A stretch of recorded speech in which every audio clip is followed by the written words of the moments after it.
Hello everyone, welcome back to my channel. कैसे हो आप लोग? हो बहुत अच्छे होंगे। मैं भी बहुत अच्छी हूँ। कल मैं ब्लॉग जहाँ पे ख़त्म की थी जस्ट उसके बाद से ही ब्लॉग बनाना स्टार्ट कर दी थी। तो मैं बताई थी आप लोगों को कि शॉपिंग करके मेरे हस्बैंड लाए हुए हैं, पता नहीं क्या क्या लाए हुए हैं, मैं देखती हूँ। तो वही मैं देख रही हूँ। तो ये वाला जो मैं अभी खोल रही हूँ इसका ज़रूरत मुझे बहुत ज़्यादा था, क्योंकि बहुत सारा ज़रूरत का सामान जो होता है बेबी के लिए, जो कि बेड पे ही रहना चाहिए, रात को उसका ज़रूरत होता है।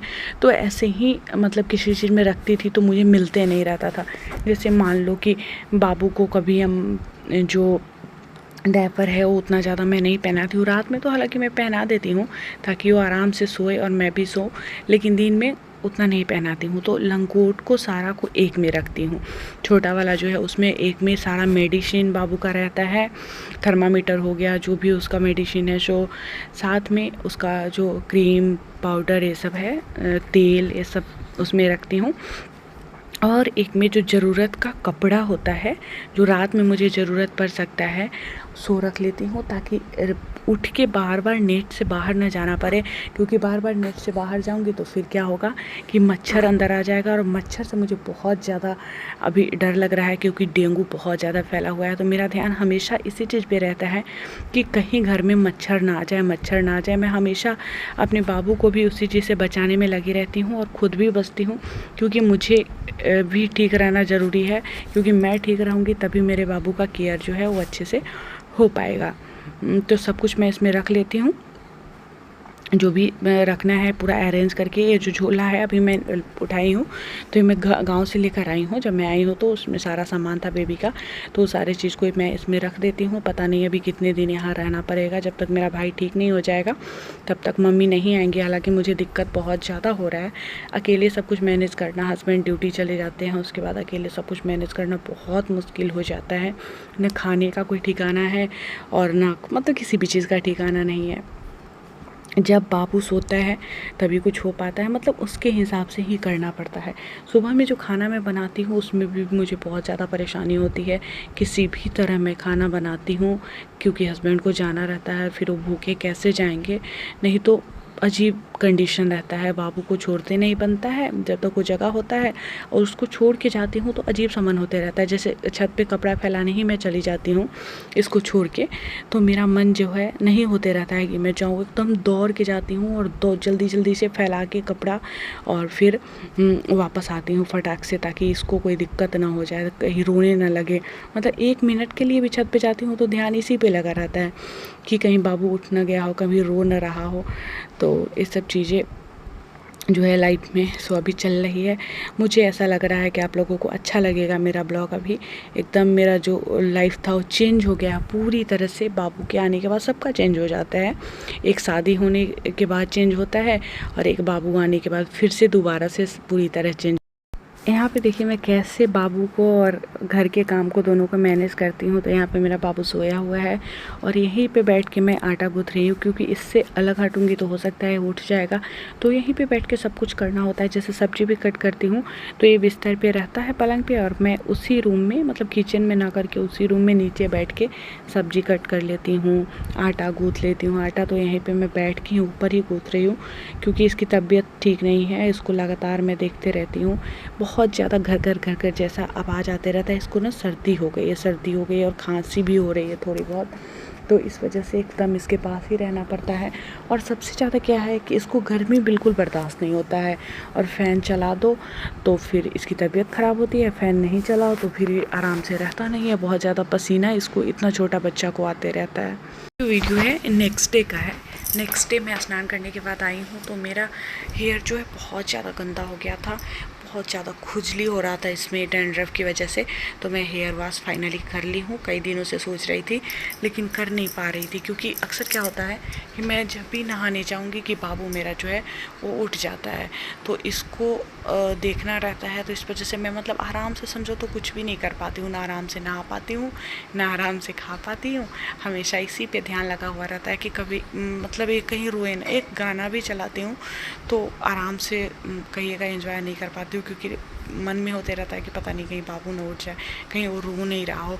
हाल कितना भी मतलब कर रही हूँ मैं, कितना भी मुझे मेहनत करना पड़ रहा है, काम करना पड़ रहा है, लेकिन बहुत ज़्यादा अच्छा लग रहा है। मैं बता नहीं सकती हूँ कि मुझे लगता है ना कि जीवन का सबसे बड़ा सुख जो होता है यही होता है संतान सुख।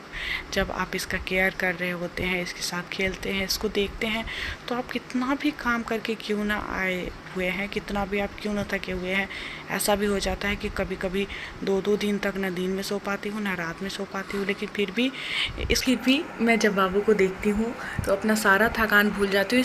इसको देख कर ही एक गजब सी एनर्जी शरीर में आती है और मैं सब कुछ कर पाती हूँ। जबकि मैं कैसी थी वो मैं ही जानती हूँ, मेरे फैमिली के लोग ही जानते हैं, मेरे से काम नहीं होता था। Hello everyone, good morning. कैसे हो आप लोग? हो बहुत अच्छे होंगे, मैं भी अच्छी हूँ। और अभी सुबह का समय है, मैं चाय चढ़ा के आई हूँ अपने लिए। चाय थोड़ा सा पीऊँगी। और बाबू देखो, बाबू मेरा सोया हुआ था। अभी बाबू मेरा सोया हुआ है बोले हुए बाबू मेरा रोने लगा है। तो मैं नेट नहीं निकाल रही हूँ, नेट के अंदर भी नेट है। बच्चा का जो नेट होता है देखिए उसमें है वो। लेकिन फिर भी मुझे डर सा बना रहता है कि डेंगू बहुत फैला हुआ है। और बताई थी मैं इससे पहले वाले वीडियो में, मेरे भाई को भी हो गया हुआ है और बहुत ख़राब स्थिति में पहुंचा दिया है डेंगू। और इस कदर फैला हुआ है, हर रोज़ न्यूज़पेपर में वही खबर देखती हूँ, तो मुझे बहुत डर लगता है, खासकर बच्चे के लिए। इतना छोटा है, इसको कुछ होता है तो बोल भी नहीं पाता। जैसे कल इसकी तबीयत बहुत ज़्यादा ख़राब थी, अभी भी पूरी तरह ठीक नहीं है लेकिन बहुत ज़्यादा ख़राब थी। फिर जिस डॉक्टर से इसका ट्रीटमेंट चलता है उनसे कॉल करके पूछा गया तो दवा वगैरह बताए, तो देने के बाद थोड़ा सा राहत जो है इसको हुआ है। नहीं तो ये सो ही नहीं रहा था, कल पूरे दिन ये जगह रह गया। और मतलब इसको गोद में लिए लिए इस हाथ में लगता है जैसे एकदम दर्द होता है, क्योंकि मैं और दिन जो लेती थी तो मैं पूरे टाइम इसको नहीं रखती थी। मम्मी रहती थी, बहन लोग थी, सब मतलब सब मिल के रखते थे।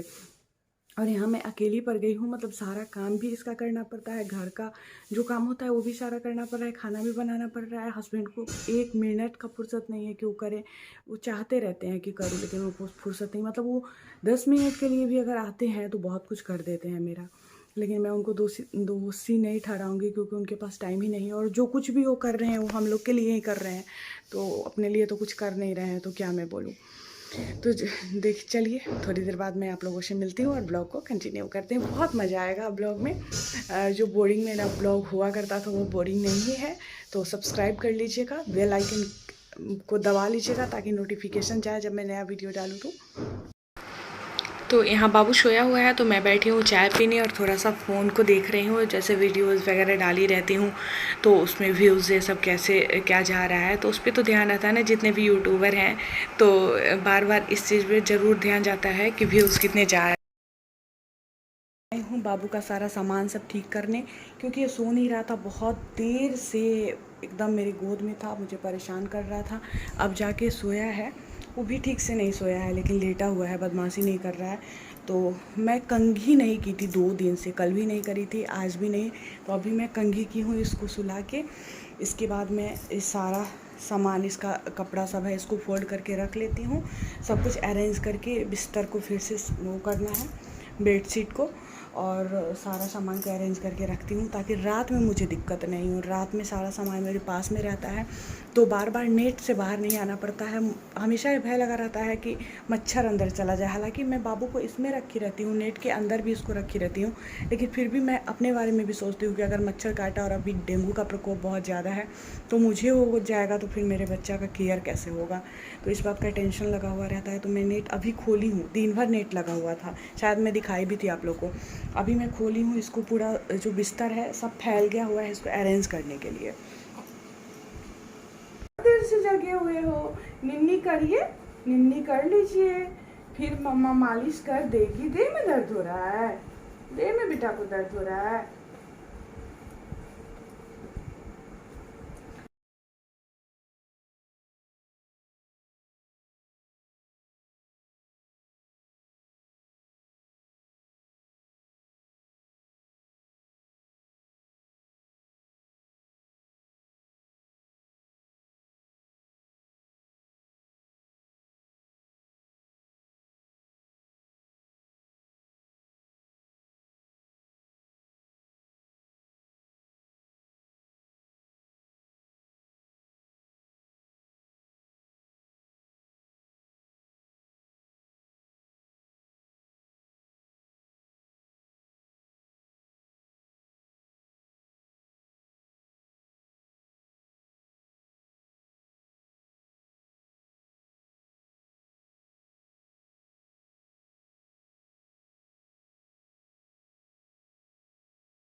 उस पर रखी हुई थी, इसको लिटाई हुई थी इस पर, तो अजीब सा कर रहा था, मतलब इसको गोद में रहने का भी मन है, और गोद में ली हूँ, बस सो गया, गोद में आते ही सो गया।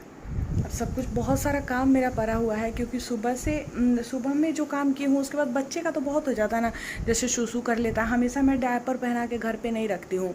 हालांकि जब सारा लंगोट वगैरह जो है सब में शूशू कर लेता है, उसके बाद कोई ऑप्शन नहीं बचता है, तो फिर मैं डायपर पहनाती हूँ। वैसे मैं रात में इसको डायपर पहना के सुलाती हूँ, क्योंकि ये जब जैसे लंगोट पहने हुए रहता है और शूशू करता है ना, तो गीला जैसा इसको लगता है, तो ये सो नहीं पाता है, बार बार उठते रहता है, और मुझे भी उठाता है और खुद भी उठता है, मतलब चैन से सो नहीं पाता है। तो इसलिए मैं रात को इसको पहना देती हूँ, बाकी दिन में हमेशा नहीं पहनाई रहती। मुझे ऐसा लगता है जैसे बच्चा को अनकंफर्टेबल फील होगा। सो जा बेटा, अब गोदी में है तो आराम से सोया हुआ है, बिस्तर पे आराम इसको नहीं मिल रहा था। अभी थोड़ी देर इसको गोद में ही रखती हूँ, जब अच्छे से सो जाएगा तभी मैं काम करूँगी, नहीं तो इसके पापा आएंगे, वो इसको गोद में रखेंगे, फिर मैं इसका काम सब करूँगी। सारा फैला हुआ है, देखो बेड पे सारा सामान जो है फैला हुआ है, इसी सब को अरेंज करना है। जैसे बाबू के लिए कोई सामान का ज़रूरत होता है, जल्दी से लेके उस समय कर तो लेती हूँ, लेकिन फिर उसको सही करने के लिए मेरे पास टाइम नहीं होता, मतलब बाबू नहीं छोड़ते रहता है तो टाइम नहीं रहता है, तो जब ये सोता है तभी कर पाती हूँ। मेरा हो चुका है, बाबू भी सो चुका है दूध पी के, तो फिर अब वो 2 घंटे के बाद ही उठेगा, तो अब मैं जा रही हूँ सोने। तो ब्लॉग मैं एडिट कर रही थी तो पता चला है कि मैं ब्लॉग को ख़त्म नहीं की हुई हूँ अब तक, तो सोची हूँ कि चलो आपसे बात करके आप लोगों से ख़त्म कर देती हूँ, क्योंकि कल भी मैं बात करते करते ही ब्लॉग को एंड कर दी थी, मतलब बोल के नहीं की थी, क्योंकि जब मैं एडिट करने बैठी तो मुझे लगा कि वीडियो बड़ा हो गया हुआ है, तो बस मैं वहीं पे छोड़ दी उसको, सेव कर दी वीडियो को। तो चलिए फिर मिलती हूँ आप लोगों से नेक्स्ट ब्लॉग में, तब तक के लिए बाय बाय।